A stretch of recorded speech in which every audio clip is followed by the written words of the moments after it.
नमस्कार दोस्तों, स्वागत है आपका एक बार फिर से हमारे YouTube चैनल पर।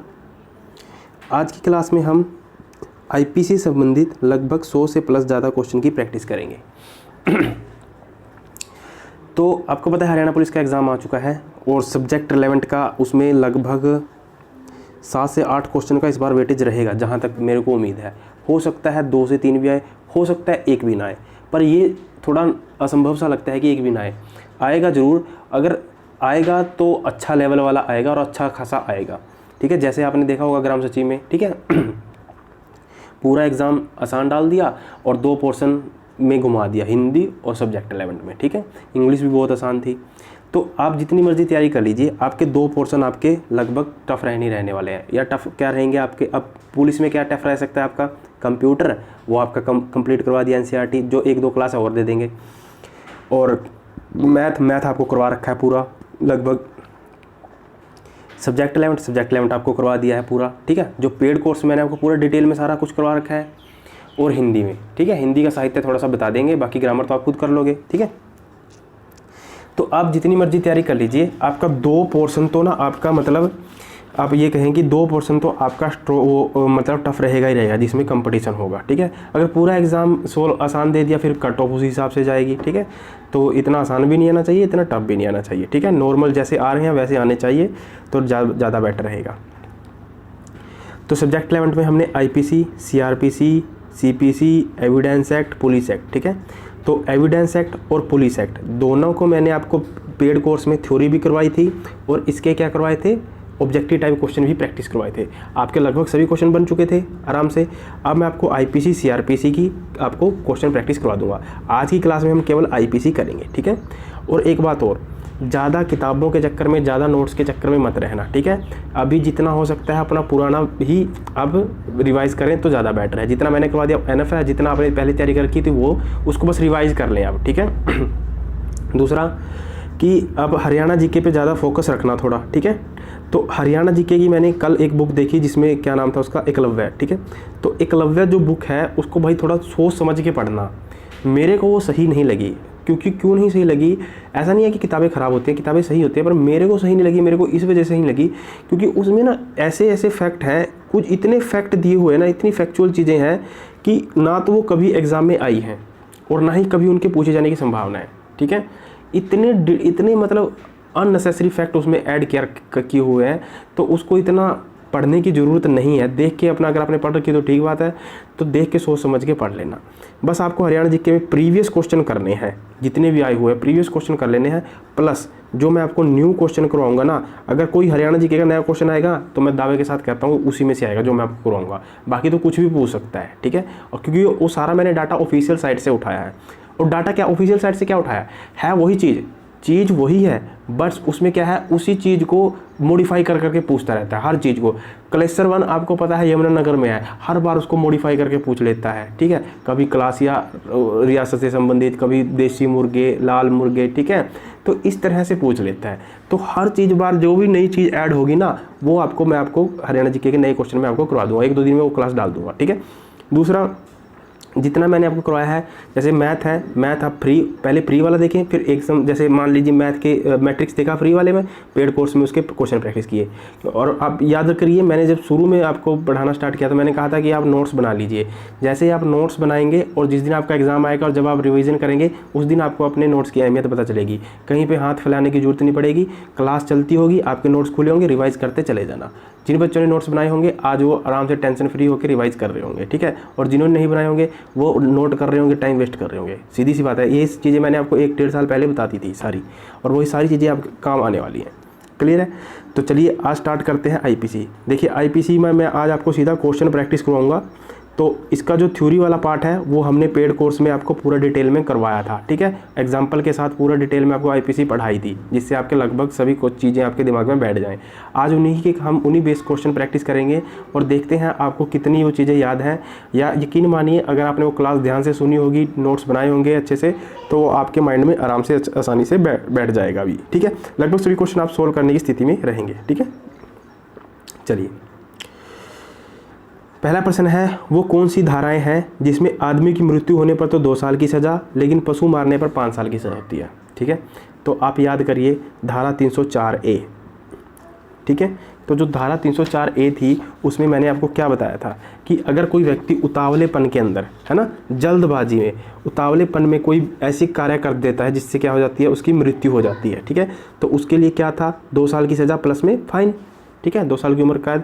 और उसी के तहत मैंने आपको ये नहीं बताया था, 429 नहीं पढ़ाया था। देखिए 429 में क्या है कि यदि कोई व्यक्ति कोई ढोर, अब ज़रा याद करिए ढोर, अब ढोर आपके पता होना चाहिए क्या होता है, ठीक है। ढोर क्या होता है, पुलिस एक्ट में बताया था, ढोर मतलब पशु, कोई ऐसा पशु, कोई भी ऐसा पशु जिसकी कीमत क्या हो, कोई भी पशु हो चाहे जिसकी कीमत 50 रुपये भी क्यों ना हो, ठीक है, जिसकी कीमत क्या हो 50 रुपये क्यों ना हो, चाहे इससे अधिक की क्यों ना हो, अगर कोई व्यक्ति उसको क्षति पहुंचाता है, उस पशु को क्या करता है, क्षति पहुंचाता है, उसको विकलांग करता है, तो उस व्यक्ति को क्या होती है, 5 साल की सज़ा दी जा सकती है।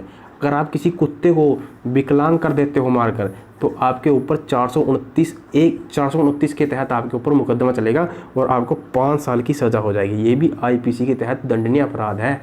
तो ज़रा सोच समझ के, ठीक है। तो आईपीसी लॉ बहुत ज़बरदस्त चीज़ है। अगर जिसने ज़िंदगी में लॉ नहीं पढ़ी ना, तो उसने कुछ नहीं किया। मैं आपसे एक उम्मीद रखता हूँ कि अगर जब भी आपकी जॉब लग जाए ना, तो आप बेशक से कॉलेज में एडमिशन लेके ना करें, साइड बाय साइड जैसे होती है ना कॉलेज में, मतलब बिना कॉलेज में जाए हुए, तो ओपन से आप लॉ ज़रूर पढ़ें। और आजकल तो ऑनलाइन बहुत कोर्स चलते हैं, तो ऑनलाइन ही यूट्यूब पर अपने पैसे से ख़रीद लें कोई लॉ का कोर्स और उसको पूरा अच्छे से समझें, पूरा लॉ में क्या होता है, ठीक है। तो LLB ज़रूर करें आफ्टर जॉब के, ठीक है, यानी जब आपकी जॉब लग जाएगी उसके बाद, क्योंकि ये चीज़ें जानना बहुत ज़रूरी है। एक संविधान, एक इतिहास और एक LLB, ये लो अपने देश का कानून, ये सारी चीज़ें आपको पता होनी चाहिए, तब एक सही नागरिक और ज़िंदगी जीने का मज़ा है, अन्यथा तो आप धरती पे बोझ हो।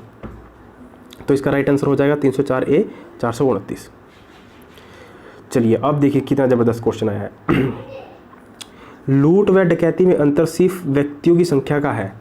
आप याद करिए, ये तो मैंने फ्री वाली क्लास में भी डाला था डेमो के लिए कि चोरी, लूट, डकैती पूरा मैंने आपको एग्जांपल लेके कि एक व्यक्ति मोटरसाइकिल लेके चला गया, फ़ोटो दिखाई चला गया, ठीक है, 5 व्यक्ति आए, हिंसा की, चला गया, ठीक है। तो लूट यानी रोबरी और डकैती में अंतर क्या था, एक तो नंबर का, सिर्फ नंबर और प्लस वायलेंस जरूर होनी चाहिए, हिंसा जरूर होनी चाहिए, ठीक है। जब 5 या 5 से अधिक व्यक्ति मिलकर कोई रोबरी करते हैं, लूट, वही कहलाती है डकैती यानी, और उसमें क्या होनी चाहिए, हिंसा जरूर होनी चाहिए, ठीक है। तो सीधी सी बात है, उसमें क्या होता है, संख्या पर क्या करता है, निर्भर करता है। तो आंसर क्या हो जाएगा, यस, संख्या पर क्या होता है, निर्भर करता है। और उसमें कितने व्यक्ति होते हैं, 5 या 5 से अधिक व्यक्ति, ठीक है। उसके बाद है, वह कौन सी धारा है, अगर अपराध पूरा हो जाए तो कोई सज़ा नहीं, अगर अधूरा रह जाए तो तब सज़ा होगी।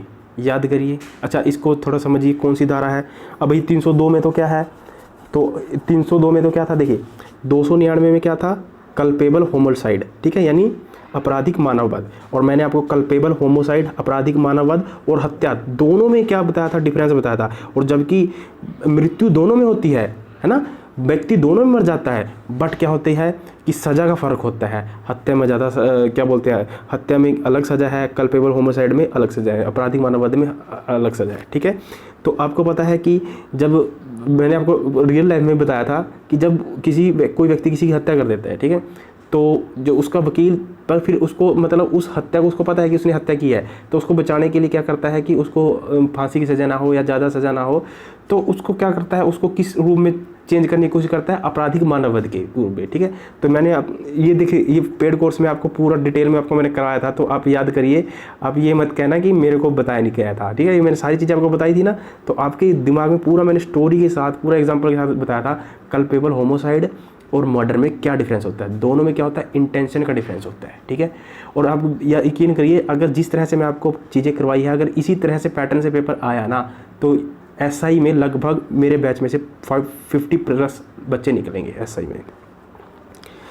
तो यह क्या है, वह कौन सी धारा है जिसमें अपराध पूरा हो जाए तो सज़ा नहीं है, अगर अधूरा रह जाए तो सज़ा होती है, ठीक है।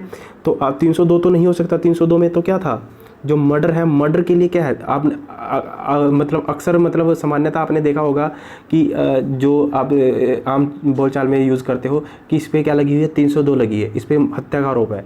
जबकि हत्या तो किस में है, हत्या मर्डर, मतलब मर्डर किस में परिभाषित है, 300 में परिभाषित था, मैंने बताया था ना 300 में। 302 में क्या है, उसकी सज़ा का प्रोविजन है, है ना। 302 में तो सज़ा बता रखी है हत्या के लिए, 302 आम बोलचाल पर हम यूज़ करते हैं, ठीक है, जबकि 302 का असली मतलब क्या है, हत्या के लिए सज़ा है। और मर्डर किस में डिफाइन है, 300 में डिफाइन है, और 299 में कल्पेबल होमिसाइड, ठीक है। तो 302 तो नहीं हो सकता।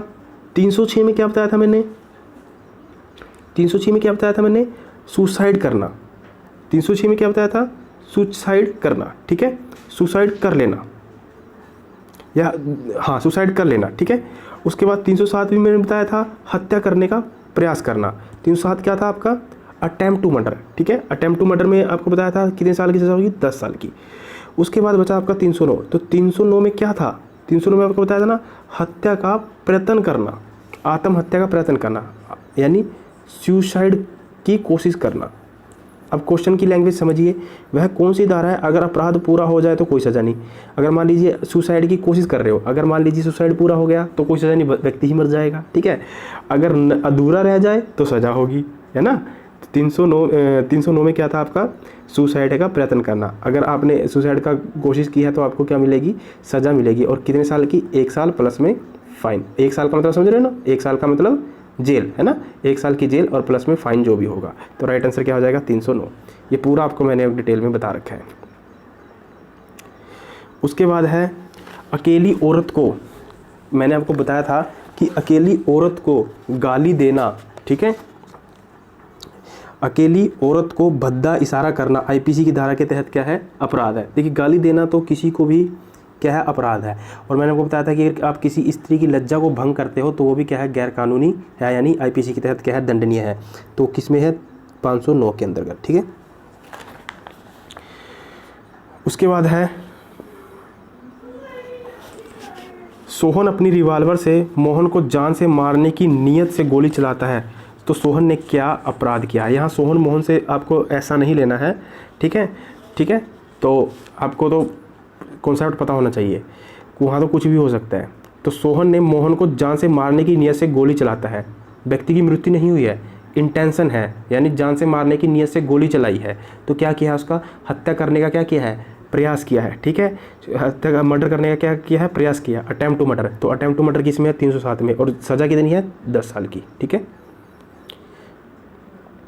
उसके बाद है अपराध करने की नीयत से सोहन मोहन को नशीली दवाई खाने में मिलाकर दे देता है। तो सोहन ने कौन सा अपराध किया है, ठीक है। तो सोहन ने कौन सा अपराध किया है, तो आपको ये बताया नहीं गया था, मैंने ये नहीं बताया था। 328 में क्या बताया गया है कि यदि कोई व्यक्ति, देखिए, यदि कोई व्यक्ति किसी व्यक्ति को नशीली दवाई देकर या विष देकर मारने की कोशिश करे तो वो भी क्या है, 328 के तहत दंडनीय क्या है, अपराध है, ठीक है। वो भी क्या है, दंडनीय अपराध है, 328 के तहत, ठीक है। राजेश अपनी पत्नी की हत्या करके उसकी लाश को खुर्द बुर्द करने के लिए टुकड़े टुकड़े कर कर जलते तंदूर में डाल देता है। उसने कौन सा अपराध किया है। देखिए एक तो उस पर क्या लगेगा, 302, है ना। उसने क्या किया, मर्डर कर दिया है, ठीक है। मर्डर की परिभाषा नहीं पूछी है, इसमें मर्डर कर दिया गया है ना, 302 लगेगी। हत्या का जो भी उस पर मतलब सजा होगी। दूसरा और क्या होगा, एक 201 भी लगेगी उस पर, ठीक है। 201 क्यों लगेगी ज़रा समझिए। ये आपको पहले अपने अच्छे से रिवाइज कर लेना है, तब जाकर इसको समझ में आएगा। क्योंकि उसमें क्या, देखिए 201 क्यों लगी है, क्योंकि राजेश ने क्या किया है, एक तो अपनी पत्नी की क्या की है, हत्या की है, ठीक है। दूसरा क्या किया है, उसने उस डेड बॉडी को छिपाने का प्रयास किया है, ठीक है। एविडेंस को क्या किया है, छिपाने का प्रयास किया। तो उसके तहत कौन सी लगी, 201 के अधीन, ठीक है। ये मैंने आपको 201 नहीं करवाया था, पर आप याद रखेंगे। उसके बाद है किसी व्यक्ति को जान से मारने की धमकी देना किसके तहत अपराध है।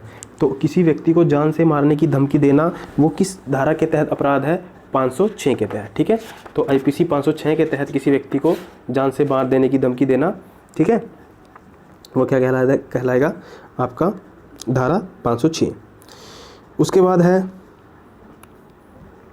धारा 44 शब्द किसको परिभाषित करता है। तो आपको बताया गया था 44 में पूरा डिटेल में कि धारा जो 44 है वो किसको प्रभावित करता था, इंजरी को। इंजरी मतलब बोले तो क्षति को, ठीक है। तो क्षति में क्या बताया था मैंने आपको, इंजरी क्या होती है, इंजरी क्या होती है, ठीक है। यानी जब कोई व्यक्ति इलीगली किसी का नुकसान पहुंचाना चाहे, नॉट लीगल, लीगल तरीके से नहीं, इलीगली असंवैधानिक रूप से किसी का, ठीक है, गैर कानूनी रूप से अगर किसी कोई व्यक्ति किसी का नुकसान पहुंचाना चाहे तो वो क्या कहलाता है, आपका क्षति, इंजरी कहलाएगी। ठीक है, उसके बाद है, अब फिर उसके बारे में बताया मैंने, क्षति किस प्रकार की हो सकती है, शारीरिक भी हो सकती है, मानसिक भी हो सकती है। ठीक है, और यह संपत्ति को अवैध रूप से भी हो सकती है, किसी की संपत्ति को अवैध रूप से कब्जा कर लेना, वो भी तो क्या है, तरह से क्षति या इंजरी ही है। ठीक है, तो क्या हो जाएगा, शारीरिक भी हो सकती है, मानसिक भी होती है, आदर से संबंधित भी हो सकती है, आपने उसकी रिस्पेक्ट को कम करने के तहत उसकी क्षति की हो, इंजरी की हो। ठीक है, उसके बाद है दुष्प्रेरण की परिभाषा किस में दे रखी है, तो मैंने आपको बताया था अबेटमेंट। ठीक है, अबेटमेंट आपके पूरा बताया था। तो दुष्प्रेरण किसकी बात, एक तो बताया था अबेटमेंट, एक होता है अबेटर। ठीक है, यानी जो करवाता है वो कहलाता था अबेटर। ठीक है, दुष्प्रेरक। तो दुष्प्रेरण की विषय के बारे में किस सेक्शन में बताया था मैंने आपको, धारा 107 के अंदर। ठीक है, और उसमें क्या बताया था मैंने आपको, यदि कोई व्यक्ति के द्वारा उकसाने में, ठीक है, या कोई भड़काता है किसी कार्य के लिए, अवैध कार्य करने के लिए, याद रखेंगे, इलीगल कार्य करने के लिए क्या करता है, कोई भड़काता है, तो वो क्या कहलाता है, दुष्प्रेरण यानी अबेटमेंट। तो किस में बता रखा है, धारा 107 के अंदर। आगे है, अगर ए बी के आदेश से बी की मौजूदगी में ही सी को डंडा मारता है तो ए और बी दोनों बराबर के जिम्मेदार होंगे, बिल्कुल। ठीक है, तो दोनों क्या होंगे, जिम्मेदार होंगे बराबर के। उसके बाद है किस अपराध के लिए सजा का प्रावधान जिस एक्ट में दिया गया है उसका पूरा नाम है, तो हमारे जो आईपीसी का पूरा नाम क्या है, भारतीय दंड संहिता, इंडियन पिनल कोड। ठीक है, आगे है, 3 व्यक्ति किसी आदमी को सबक सिखाने के लिए उसके पास जाते हैं और वहां पहुंचकर गंदी गंदी एक्स्ट्राऑर्डिनरी गालियां देना स्टार्ट कर देते हैं। ठीक है, जिससे उनकी गालियां सुनकर जो उनका पड़ोसी है उनको समझाने का प्रयास करता है। ठीक है, और समझाने के लिए घर से बाहर निकलता है और उनके पास कहासुनी हो जाती है, तो वे सभी व्यक्ति किस धारा में शामिल होंगे। तो याद करिए, आपको मैंने ये कटवा दिया था कि 34, 35, 36, 37, 38 इसको नहीं पढ़ना है आपको। ठीक है, तो ये जो धारा 34 में बताया गया है इसके बारे में, ठीक है, इतना इंपॉर्टेंट नहीं है पर फिर भी लिख लीजिए, सामान्य आशय को अग्रसर करने में व्यक्तियों द्वारा किया गया कार्य। ठीक है, तो धारा 34 के तहत होगा ये। उसके बाद है, सामान्य आशय की पूर्ति के लिए सामूहिक उत्तरदायित्व ठहराने के लिए कम से कम कितने व्यक्तियों का होना आवश्यक है। ठीक है, तो किसी भी सामान्य आशय की पूर्ति के लिए सामूहिक उत्तरदायित्व ठहराने के लिए कम से कम 2 व्यक्ति तो होने चाहिए। आगे है बलवा, तो याद करिए, बलवा दंगा है ना, तो बलवा जिसको क्या कहते थे, राइट। ठीक है, और दंगा एफ्रे, तो दोनों में क्या था, डिफरेंस था। तो आपको बताया गया था कि जो बलवा है वो किस में परिभाषित है, 146 में। ठीक है, और जो दंगा है वो किस में है, 159 के अंदर। ठीक है, तो बलवा और दंगा में क्या अंतर था, दोनों में डिफरेंस था।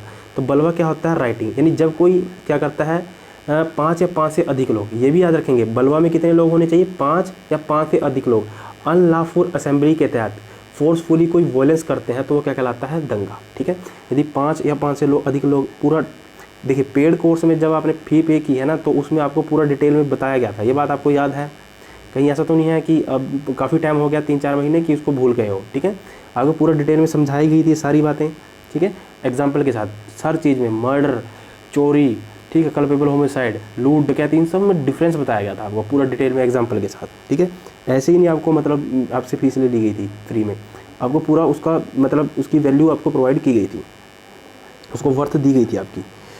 तो 146 में बलवा क्या बताया था कि यदि 5 या 5 से अधिक व्यक्ति मिलकर अनलॉफुल असेंबली बनाकर कोई हिंसा करते हैं तो वो क्या कहलाता था, आपका बलवा। ठीक है, और दंगा में क्या था, 159 में एफ्रे, दंगा में क्या होता है, 2 या 2 से अधिक लोग 2 या 2 से अधिक ग्रुप में लड़ेंगे पब्लिक प्लेस में, जिससे क्या हो, लोक शांति क्या हो, उसकी विघटित हो।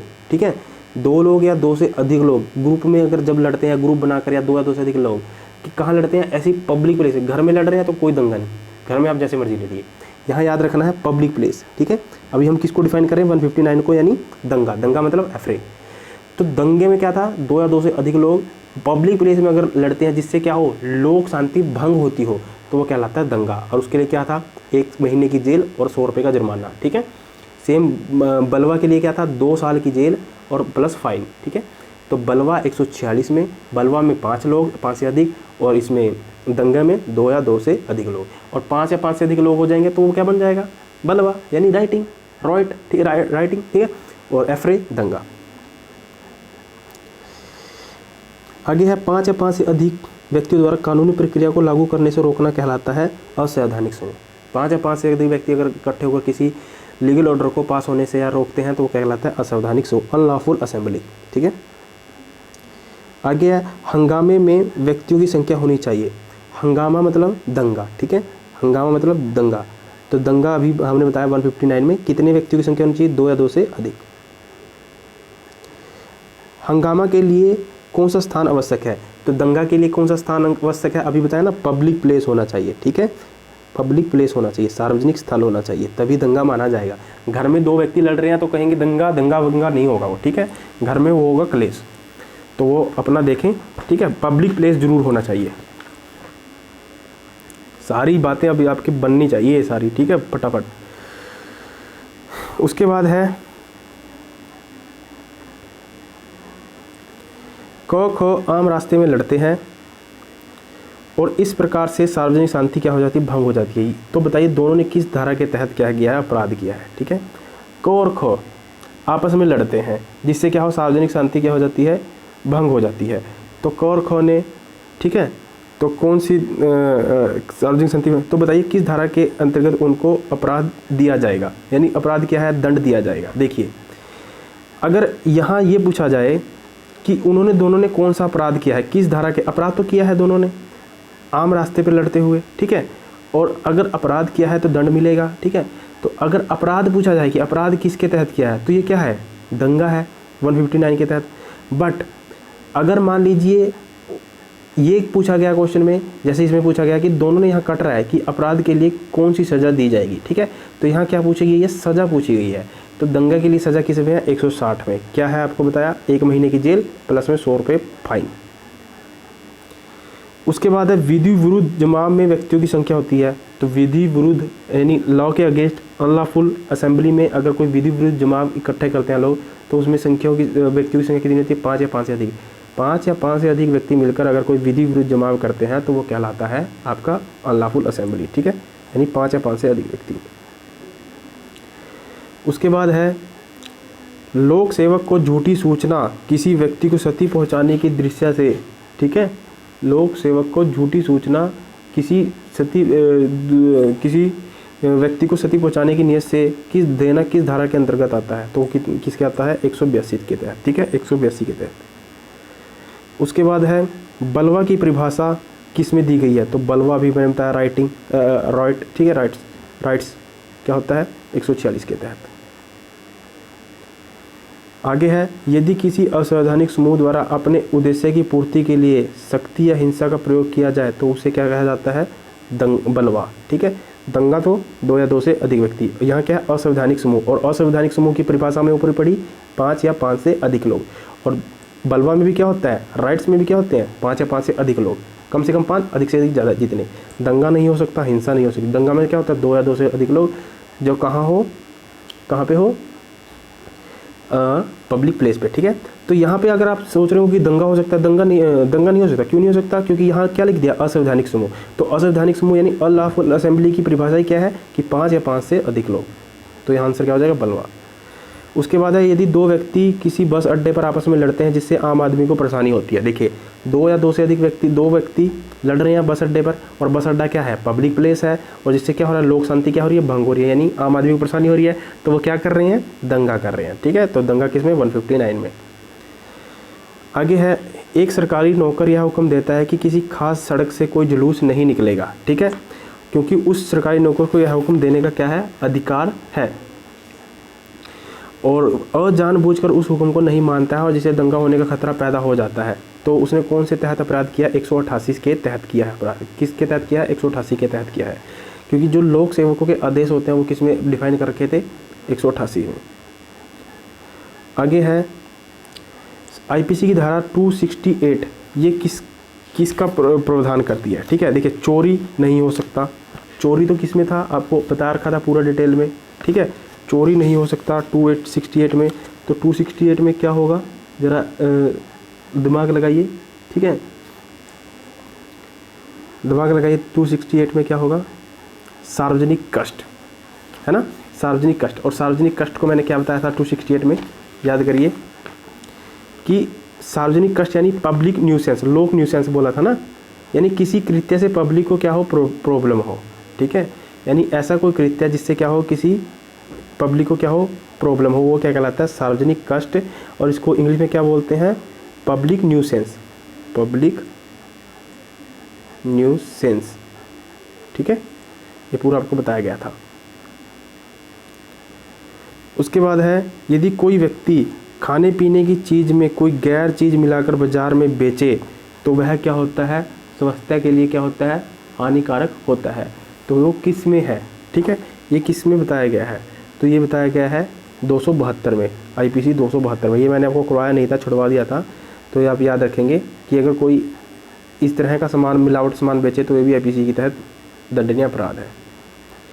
उसके बाद है, क ने ज की ज़मीन से उसका एक पेड़ इस इरादे से काट डाला कि वह ज के बिना पूछे पूरे बेईमानी से उठा ले जाए, तो उसने क्या अपराध किया है।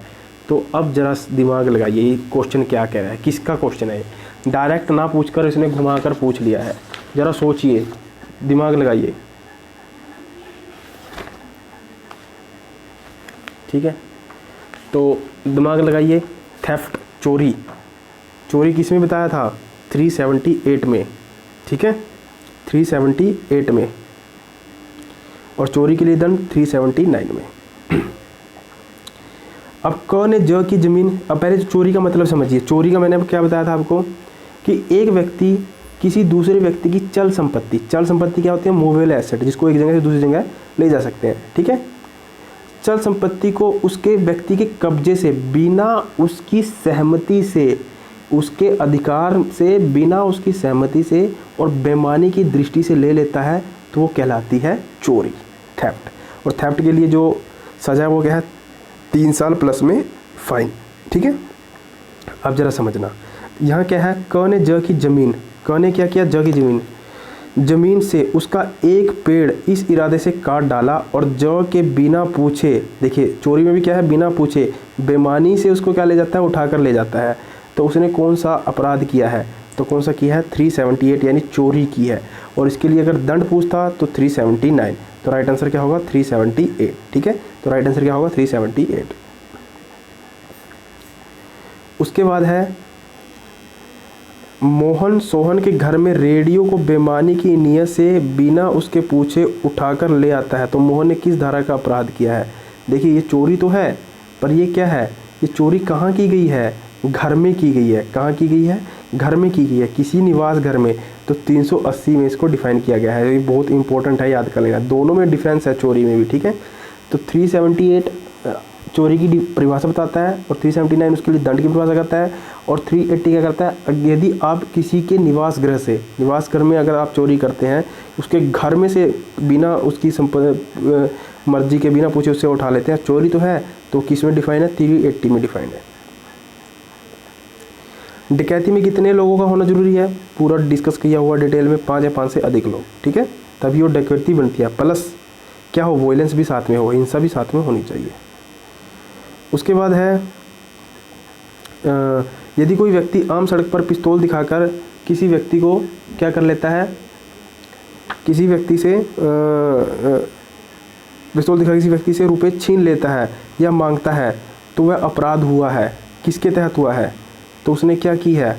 यदि कोई व्यक्ति किसी आम सड़क पर पिस्तौल दिखाकर, ये भी मैंने आपको बताया था, याद करिए, लूट में, है ना, कि एक व्यक्ति खड़ा है मोटरसाइकिल पे, कोई आता है उसको कुछ दिखाता है और उसको दिखाकर छीन लेता है, तो वो क्या कहलाता था, रोबरी, ठीक है। तो रोबरी के लिए दंड किस में अपराध हुआ है, तो किस में है, 392 में, ठीक है। और जबकि रोबरी किस में डिफाइन है, लूट किस में डिफाइन है, आपकी 390 में, ठीक है। और आपकी डकैती किस में है, आपकी 391 में, ठीक है। और लूट के लिए दंड 392 में, डकैती के लिए दंड 395 में, ठीक है। और एक डकैती क्या होती है, हत्या सहित डकैती 396 में, यानी डकैती भी की और आपने उसकी क्या कर दी, हत्या भी कर दी। और एक क्या था, एक्सटॉर्शन, ठीक है। तो सारा आपको बताया गया था डिटेल में। आगे, यदि कोई व्यक्ति डकैती करे और किस धारा के अनुसार दंडनीय होगा, तो डकैती किसके अनुसार दंडनीय होगा? डकैती की परिभाषा देखिए, याद रखेंगे, डकैती की परिभाषा अगर पूछी गई 391 में, अगर डकैती की पूछी गई तो 391 में। अब ये पूछ रहा है कि उसके किसके अनुसार दंडनीय होगा, यानी उसको दंड किस धारा के अनुसार दिया जाएगा। तो 391 में तो डकैती परिभाषित है, पर डकैती के लिए जो दंड है यानी जो पनिशमेंट है वो किस में है? 395 के अंदर। तो ये चीज़ें छोटी छोटी हैं, क्वेश्चन को ध्यान से पढ़कर टिक लगाना है, कभी आता क्वेश्चन गलत हो जाए। आगे है, यदि किसी व्यक्ति की डकैती के दौरान व्यक्ति की हत्या हो जाए तो बताओ किस धारा के तहत अपराध किया है? अभी बताया मैंने, 396 में क्या है? डकैती भी है और प्लस में क्या है? उसकी हत्या भी कर दी गई है, तो क्या होगा? 396 में। आगे है, किस अपराध में एक व्यक्ति को प्राइवेट प्रतिरक्षा के अधिकार के रूप में दूसरे व्यक्ति की मृत्यु करने का अधिकार है? तो अपहरण के केस में, ठीक है। अपहरण के केस में क्या होता है? दूसरे व्यक्ति को क्या करना होता है,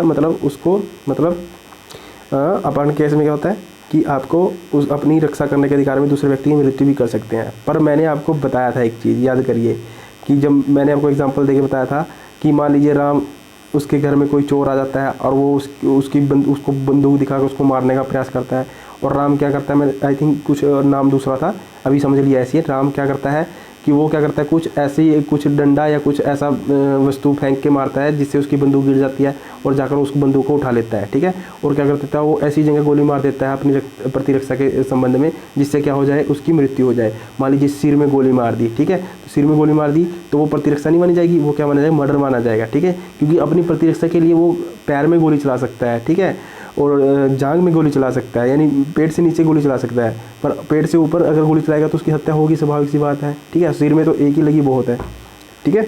तो उसमें मैंने आपको बताया था किस कंडीशन में, कहाँ तक ये सीमित है। आगे है, एक आदमी तलवार से दूसरे की बाजू की हड्डी काट देता है तो उसने कौन सा अपराध किया है? ठीक है, तो भाई कौन सा अपराध किया? 326 के तहत, भारतीय दंड संहिता की धारा 326 के तहत, ठीक है। हाँ, 326 सही है, ठीक है। उसके बाद है, एक चालक अपनी गाड़ी को गलतफहमी से लापरवाही तेज गति से चलाता है, ठीक है। एक चालक अपनी गाड़ी को लापरवाही से तेज गति से चलाता है और एक्सीडेंट करता है, एक राहगीर की टांग टूट जाती है, तो यह अपराध किसके अंतर्गत होगा? ठीक है, तो यह अपराध किसके अंतर्गत होगा? 279 के तहत, है ना।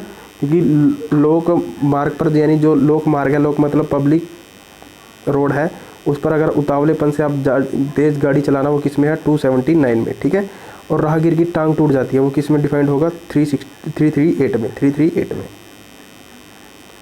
आगे है, बलवा करने का अपराध तभी पूरा होता है जब निम्नलिखित तत्वों से एक तत्व शामिल हो, ठीक है। तो बलवा कब पूरा माना जाएगा? जब क्या हो, उसमें एक तो हिंसा हो, ठीक है, और प्लस में क्या हो? बल का प्रयोग किया गया हो। और बलवा के लिए भी बताया, दंगा में, दोनों में डिफरेंस बताया था।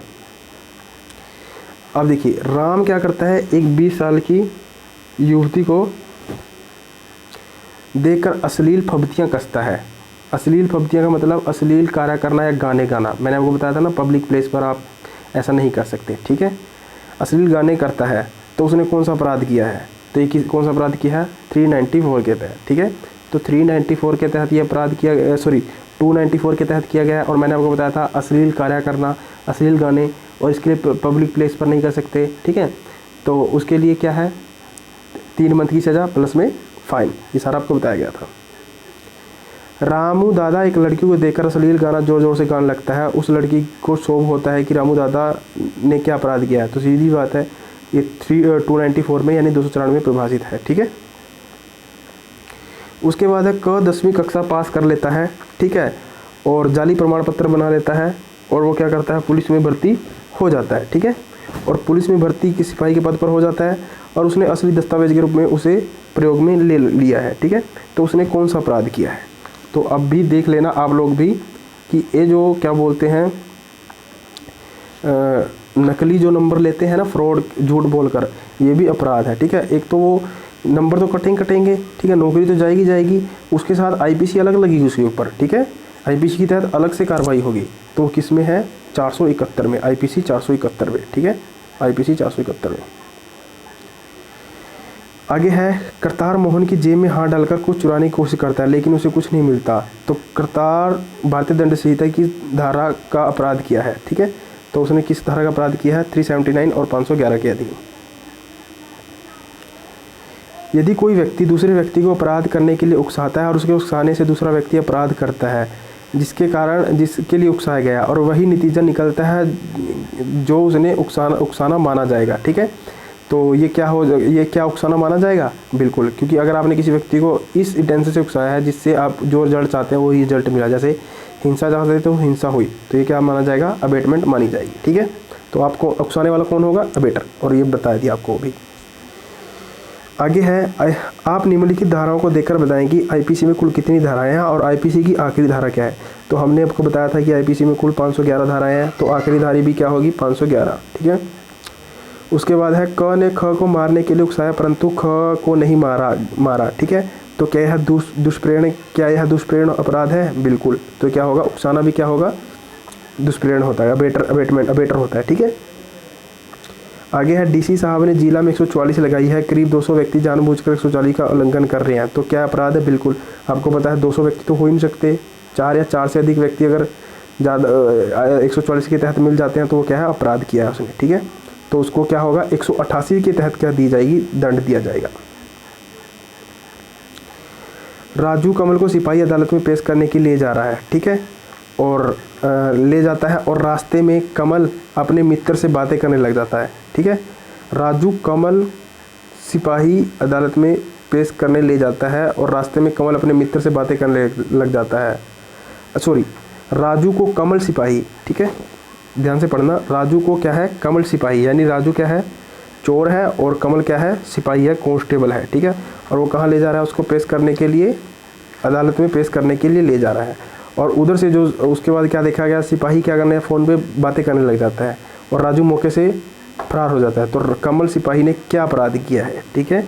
तो ये इम्पोर्टेंट है आपके लिए भी, ठीक है, क्योंकि आपको भी आगे ऐसे ही करना है, जाकर ले जाना है अपराधियों को, ठीक है। रिस्क तो होता ही है। तो ये किस में है? 223 में डिफाइन है, ठीक है। यानी लोक सेवक के द्वारा उपेक्षा से परिरोध या अभिरक्षा में से निकलकर भागना या सहन करना, ठीक है। तो 223 में डिफाइन है ये। आगे राजेश सिपाही कौन है? अब राजेश बॉबी को गिरफ्तार करने के लिए जाता है। बॉबी अपनी गिरफ्तारियों में बाधा डालकर भाग जाता है। बॉबी ने क्या अपराध किया है, ठीक है। तो आपको बताया गया था कि अगर आपको कोई गिरफ्तार करने आता है तो चुपचाप गिरफ्तारी दे दीजिए, अन्यथा अगर आप उसमें बाधा डालते हैं तब और आपकी समस्याएं क्या हो जाएंगी? बढ़ जाएंगी, ठीक है। तो किसी व्यक्ति के द्वारा विधि के अनुसार अपने पकड़े जाने के लिए प्रतिरोध या बाधा डालना, ठीक है। तो ये भी क्या था? आपका आईपीसी के तहत दंडनीय है और इसके तहत कितने साल की सज़ा थी? 2 साल की सज़ा, यानी 224 में डिफाइन है। उसके बाद है, रामू को सिपाही ने कमल में पेश करने के लिए ले जा रहा है और रास्ते में रामू सिपाही पर हमला करने उसके लौट कर भाग जाता है। तो रामू ने क्या अपराध किया है? तो 224 के तहत किया है, ठीक है। तो ये भी इतना इम्पोर्टेंट नहीं है। ये आइए, राहुल दिनेश को एकदम गुस्सा दिलवाता है जिसके आवेश में आकर दिनेश राहुल की हत्या कर देता है। तो दिनेश राहुल की हत्या करते हैं। दिनेश ने क्या अपराध किया है? तो सीधी सी बात है, दिनेश पे क्या अपराध किया है? 304, ठीक है। यानी 304 के तहत क्या होगा? उस पर अपराध किया जाएगा, यानी दंड दिया जाएगा। और 304 में क्या है? 304 में क्या है भाई? हत्या की कोटि में न आने वाला आपराधिक मानववध के लिए दंड, ठीक है। उसके बाद सुरेंद्र मोहन को एकदम इतना गुस्सा दिला देता है कि सुरेंद्र ने गुस्से के आवेश में आकर महेंद्र के बच्चे की हत्या कर देता है। तो उसने कौन सा अपराध किया है? क्या अपराध किया है? तो 302 के तहत उसको, ठीक है, हत्या कर दी, 302 के तहत सजा होगी। आगे है, पूर्ण व मामचंद मिलकर शंकर का गला घोट कर हत्या करने के बाद उसका शव गटर में डाल देते हैं। तो उन्होंने क्या अपराध किया है? 302 के तहत भी होगा, ठीक है, 201 के तहत भी होगा क्योंकि सबूत मिटाने के उसमें, और 34 के तहत भी होगा, यानी ऑप्शन ए। सुरेश ने राजू को लड़ाई झगड़े में ऐसी चोट पहुंचाई उसका कंधा उतर गया। सुरेश ने क्या अपराध किया है? ठीक है, तो सुरेश ने क्या अपराध किया है? 325 के तहत। और 325 में आपको क्या बताया गया था? 325 आई थिंक आपको बताया नहीं गया, ठीक है, यानी स्वेच्छा या उपहति कारित करने के लिए दंड, ठीक है। इतना इंपॉर्टेंट नहीं है ये, फिर भी आप याद रखेंगे। ये भी छोड़ दीजिए, ये ठीक है। सुधीर ने लड़ाई में झगड़े के दौरान तेज हथियार से चोटें पहुंचाई जिसे डॉक्टर ने साधारण चोट तहरीर किया। सुधीर ने अपराध किया है किसके तहत? 324 के तहत, ठीक है। उसके बाद है जागीर ने लड़ाई के दौरान सुरेंद्र पर लाठियों से वार किया, उसकी टांगें तोड़ दी। जागीर ने क्या अपराध किया है? 325 के तहत, ठीक है। आगे है करनैल ने लड़ाई के दौरान जर्नल पर तेज हथियार से चोट पहुंचाई है और डॉक्टर एक्सरे के बाद 2 जगह से हड्डी टूटी हुई है, तो करनैल ने क्या अपराध किया है? 326 के तहत, ठीक है। ये तो इम्पोर्टेंट है। हरिया ने लड़ाई झगड़े के दौरान अपने पालतू कुत्ते को उत्तेजना देकर सुरेंद्र को कटवा दिया। इन चोटों को देखकर डॉक्टर साहब ने सख्त चोट तहरीर कर किया और हरिया ने क्या अपराध किया है? 326 के तहत, ठीक है। आगे सोमेश अपनी कार को लापरवाही से चला रहा है, उसने कार रमेश को कुचल दिया है। रमेश को सख्त चोट लगी है, सोमेश ने क्या अपराध किया है? ठीक है, तो सोमेश ने क्या अपराध किया है आपको? 338 के तहत और 279 के तहत। आगे है कल्लू अपने गाँव के जनेल के खेत में बंधी हुई भैंस खोल लेकर ले जाता है और आगे बेच देता है। कल्लू ने क्या की है? तो 379 है ना, चोरी। कल्लू ने क्या किया? चोरी। रमेश सुरेश के साथ रंजिश रखता है, उसके घर में घुसकर उसके साथ मारपीट करता है। रमेश ने क्या अपराध किया है? 452 भारतीय दंड संहिता के तहत। आगे भारतीय दंड संहिता किस धारा के अंतर्गत व्यक्तिगत प्रतिरक्षा के समय हमलावर की मृत्यु की जा सकने का अधिकार है? ठीक है, तो वो किसके तहत है? आईपीसी की किस धारा के तहत है? तो आईपीसी की धारा 100 के तहत, ठीक है। तो प्रतिरक्षा के संबंध में मृत्यु कारित कर सकता है, पर मैंने आपको बताया ना मृत्यु के लिए कंडीशन क्या हो सकती है, ठीक है। तो ऐसा नहीं है कि शरीर के प्राइवेट प्रतिरक्षा की मृत्यु कारित करना, ठीक है, यानी सेल्फ डिफेंस में मैंने आपको बताया था कि ऐसा नहीं है कि आप सेल्फ डिफेंस के चक्कर में आपके पास ऑप्शन है कि आप उसको मतलब टांग में गोली मार सकते हो सेल्फ डिफेंस के चक्कर में, ठीक है, यानी इतनी चोट पहुंचा सकते हो जिससे उसकी मृत्यु ना हो। आगे है जब रक्षा के लिए लोक पदाधिकारियों से मदद प्राप्त करने का समय हो और भारतीय दंड संहिता की किस धारा के तहत किसी व्यक्ति की प्रतिरक्षा का अधिकार प्राप्त नहीं है, ठीक है, तो ये किसके तहत नहीं है? आईपीसी 99 के तहत है ना, यानी कार्य जिनके विरुद्ध प्राइवेट प्रतिरक्षा का कोई अधिकार नहीं है। उसके बाद है किसी व्यक्ति को पागल व्यक्ति कार्य से आईपीसी की किस धारा के तहत आत्मरक्षा करने का अधिकार है, ठीक है, तो किसके तहत है? 98 के तहत। आगे है आपराधिक षड्यंत्र की परिभाषा भारतीय दंड संहिता में किस में दी गई है? तो आपराधिक षड्यंत्र की परिभाषा किस में दे रखी है? 120A में, ठीक है। ये तो आपको बताया था ना, आपराधिक षड्यंत्र यानी क्रिमिनल कॉन्स्पिरेसी, ठीक है। आपराधिक षड्यंत्र क्या होता था? षड्यंत्र क्या होता है? 2 या 2 से अधिक व्यक्ति कोई अवैध कार्य करता है, ठीक है, और अवैध साधनों से करता है, सोर्स से, तो क्या कहलाता था? आपराधिक षड्यंत्र। और आपराधिक षड्यंत्र किस में था आपका? चैप्टर 5A में डाला गया था, और इसमें 2 ही सेक्शन थे, 120A और 120B, और B क्या था? आपराधिक षड्यंत्र के लिए दंड, ठीक है, मृत्यु प्लस आजीवन कारावास, ऐसा कोई जिसमें 2 साल की जेल हो, ठीक है। प्रावधान न होने पर क्या था? 6 माह और प्लस जुर्माना, ठीक है। तो ये सारी चीज़ें बताई गई थी। तो 120A में है आपराधिक षड्यंत्र। आपराधिक षड्यंत्र में कम से कम कितने व्यक्तियों को होना जरूरी है? 2, अभी बताया। किसी व्यक्ति को पुलिस के द्वारा गिरफ्तार किए जाते समय यदि कोई व्यक्ति रुकावट डाल दे तो किस धारा के तहत उसने अपराध किया है? मैंने आपको बताया था पूरा, जब कोई गिरफ्तार करने आए तो कोई व्यक्ति अगर भाग जाता है, बाधा डालता है, तो किसके तहत है? 224 के तहत। आगे है लोक सेवक के द्वारा जारी किए गए आदेश की अवहेलना करना किस भारतीय दंड संहिता के तहत अपराध है? 188 के तहत। पीछे रिपीट हो चुका है क्वेश्चन। आगे है सदोष मानव वध के लिए भारतीय दंड संहिता में किस धारा में लिखी गई है? तो सजा किस धारा में लिखी गई है? सदोष मानव वध यानी कल्पेबल होमोसाइड, ठीक है। डिफाइन किस में है वो? 299 में, मर्डर 300 में, 302 में क्या है? हत्या का मर्डर की सजा, और 304 में किसकी है? कल्पेबल होमोसाइड की सजा, 304 में। 279 भारतीय दंड संहिता किस स्थान पर लागू होती है? सार्वजनिक स्थल पर, ठीक है। 279 कहाँ होता है? सार्वजनिक स्थल पर। क्या धारा 279 आईपीसी के अंतर्गत लापरवाही से किए गए कार्य से किसी व्यक्ति को चोट लगनी चाहिए? नहीं, ठीक है। तो क्या धारा 279 और 279 क्या है जरा समझिए। 229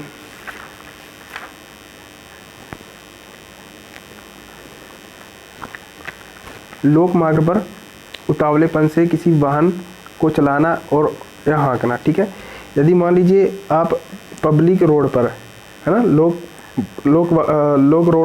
सड़क तो यही होगी ना, पब्लिक रोड पर अगर आप उतावलेपन से बड़ी तेज़ी से क्या करते हैं, वाहन को हाँक रहे हैं, चला रहे हैं और उससे किसी को चोट दे, तो वो भी क्या है, एक आईपीसी के तहत दंडनीय है, ठीक है। तो लापरवाही से क्या कर रहा है, किसी व्यक्ति को चोट लगनी चाहिए, नहीं, ये जरूरी नहीं है कि चोट लगनी चाहिए, ठीक है। अगर मान लीजिए आप तेज़ी से बाइक भी चला रहे हैं, तेज़ी से अगर कुछ चला भी रहे हैं वाहन, तब भी क्या होगा, वो अपराध होगा, जरूरी नहीं है कि आपको चोट लगे ही लगे। उसके बाद है, कौन ने वह को जान से मारने के इरादे से उन पर बंदूक से गोली चलाई और वह को गोली लगी और वह मर गया, तो कौन ने क्या अपराध किया है। तो कौन ने अपराध किया है, किसके तहत किया है, 302 के तहत।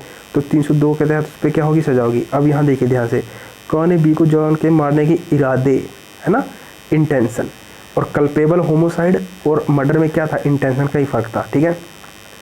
अगर वो इंटेंशन से किया जाए, इंटेंशनली जानकर किया जाए तो मर्डर, अगर इंटेंशन ना हो तो कल्पेबल होमोसाइड, सीधी सी बात है। जंगल में एक शिकारी था, मैंने बताया था, वो तीर चलाता है, गोली चलाता है, कोई भी, अगर वो तीर मतलब अगर वो गोली उस शिकार को ना लगकर किसी दूसरे व्यक्ति को लग जाए और जिसके बारे में शिकारी को पता भी ना था कि वो व्यक्ति वहाँ था, पर उसकी मृत्यु हो जाए, तो वो क्या होगा, कल्पेबल होमोसाइड, ठीक है।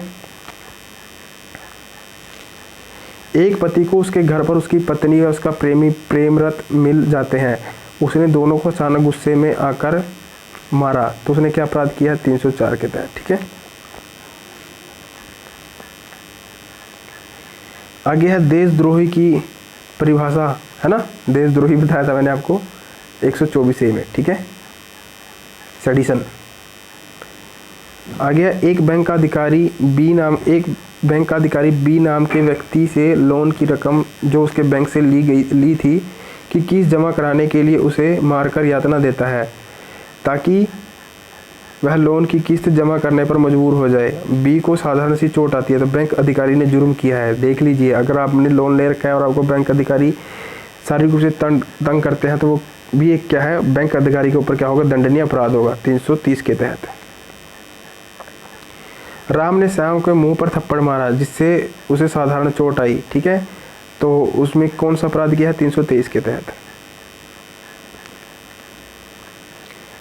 आगे है, एक जंगलात विभाग का एक जंगल ऑफिसर एक जमींदार की चोरी के लिए सरकारी लकड़ी के बारे में बताने पर इतने थप्पड़ मारकर प्रताड़ित करता है कि जिसे साधारण चोट आती है, तो जंगलात अफसर ने क्या अपराध किया है, 330 के तहत, ठीक है। चोरी की सजा भारतीय दंड संहिता में किस धारा के तहत है, तो 378 में चोरी डिफाइन है, चोरी 379 में उसके लिए सजा, ठीक है। एक आरपीएफ का एएसआई एक व्यक्ति को रेल के माल की चोरी, यानी आरपीएफ यानी रेलवे का, ठीक है, रेलवे पुलिस फोर्स का एएसआई यानी असिस्टेंट सब इंस्पेक्टर, व्यक्ति को रेल के माल की चोरी करने में गिरफ्तार करके चोरी के माल की बरामदगी के लिए प्रताड़ित करके गंभीर चोट पहुंचाता है, तो एएसआई का क्या अपराध है, 331 भारतीय दंड संहिता के तहत। कुल कितनी धाराएं हैं, 1860 आईपीसी में, तो 511। आईपीसी की धारा 306 के अंतर्गत निम्नलिखित में कौन सा अपराध है, आत्महत्या के लिए प्रेरित करना, सुसाइड के लिए क्या करना, प्रेरित करना, ठीक है। 460 के अंतर्गत अपराध किस जगह पर होना चाहिए, मकान में रात को, 460 में कहाँ होना चाहिए, मकान में रात को, ठीक है। आगे, ए अपने पास बी को भैंसों की देखरेख के लिए रखा हुआ है, तो बी ए की भैंस को चोरी करके ले जाता है, तो बी ने क्या किया है, ठीक है, तो बी ने क्या किया है, चोरी की है, ठीक है, और उसकी क्या कर रहा है, घर से लेके जा रहा है, तो 381, ठीक है, 381 के तहत। आगे ये देख लीजिए, भारतीय दंड संहिता की धारा 52A में किस शब्द की परिभाषा दे रखी है, तो 52A में क्या दे रखा है, पनाह देना, है ना। अगर आप किसी क्रिमिनल को पनाह देते हैं तो वो भी क्या है, आपका दंडनीय अपराध है। पनाह देने के लिए अंतर्गत निम्नलिखित किसको, पनाह देने के अंतर्गत निम्नलिखित किसको छूट है, माँ अपने बेटों को पनाह दे सकता है, बाप अपने बेटों को दे सकता है, पति द्वारा अपनी पत्नी को पनाह दी गई हो, ठीक है, ये सही है। अगर पति द्वारा अपनी पत्नी को पनाह दी गई है तो वो क्या होगा, सही है। अमानत में खयानत का अपराध किस संपत्ति का हो सकता है? ठीक है, तो वो क्या हो सकता है? चल और अचल संपत्ति, मूवेबल और इमूवेबल एसेट। ठीक है, एक मकान से रात को चोर ताला तोड़कर सामान चोरी कर ले जाते हैं, किस धारा के तहत अपराध हुआ है? ठीक है, तो किस धारा के तहत हुआ है? 380 के तहत और 457 के तहत। कृष्णा दहेज के लिए अपनी पत्नी को परेशान करता है, कृष्णा ने किस धारा का अपराध किया?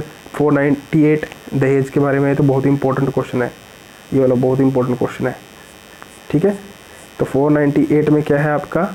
ए में दहेज। ठीक है, डोरी। आगे है मकान मालिक और किराएदार का आपस में झगड़ा हो जाता है। मकान मालिक किराएदार के चेहरे पर तेजाब फेंककर चेहरे को खराब कर देता है, तो मकान मालिक ने किस धारा का अपराध किया है? 326 ए के तहत। ठीक है, तो 326 ए के तहत उसने क्या किया? अपराध किया है। उसके बाद ये क्वेश्चन तो छोड़ सकते हो आप, इतने इंपॉर्टेंट नहीं है। ठीक है, तो ये ठीक है। ये देखिए, अश्लील पुस्तकों की विक्रय किस धारा के तहत दंडनीय है? तो अश्लील पुस्तकों के बारे में मैंने बताया था आपको, 292 के तहत। निम्नलिखित में से किस अपराध का करना दंडनीय है? चोरी करना दंडनीय है, चोरी के लिए दंड है, आत्महत्या के लिए दंड है, बलात्कार के लिए दंड है, बिल्कुल। ठीक है, उपरोक्त सभी।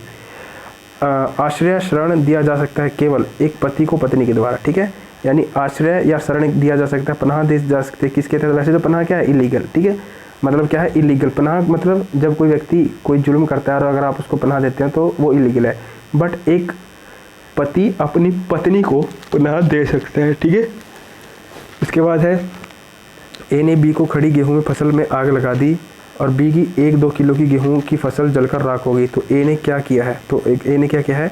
धारा 435 भारतीय दंड संहिता के तहत अपराध किया है। ठीक है, ए ने बी की गेहूं की खेत में 10 क्विंटल गेहूं पड़ी थी और पड़ी हुई तूड़ी में आग लगा दी, तो वह जल गई और ए ने क्या अपराध किया? तो ए ने किसके तहत किया है? धारा 435 के तहत। ठीक है, आश्रय देने में शामिल है भोजन देना। अच्छा देखिए, अगर मान लीजिए किसी व्यक्ति ए व्यक्ति है, अगर आपने उसको क्या दिया है? आश्रय दिया है, और ए व्यक्ति के ऊपर क्या है? चार्ज है, कोई क्राइम का चार्ज है। ठीक है, और आश्रय देना ऐसा ही नहीं है कि आपने उसको अपने घर में छिपा रखा है, वही आश्रय है। ठीक है, पनाह देने के अंतर्गत क्या क्या शामिल है वो देखिए। अब देखिए, भोजन और पेय पदार्थ देना, अगर आप उसको भोजन दे रहे हैं, खाना दे रहे हैं, पानी दे रहे हैं, वो भी क्या है? पनाह देना ही है। धन दे रहे हैं, वस्त्र दे रहे हैं, वो भी पनाह देना है।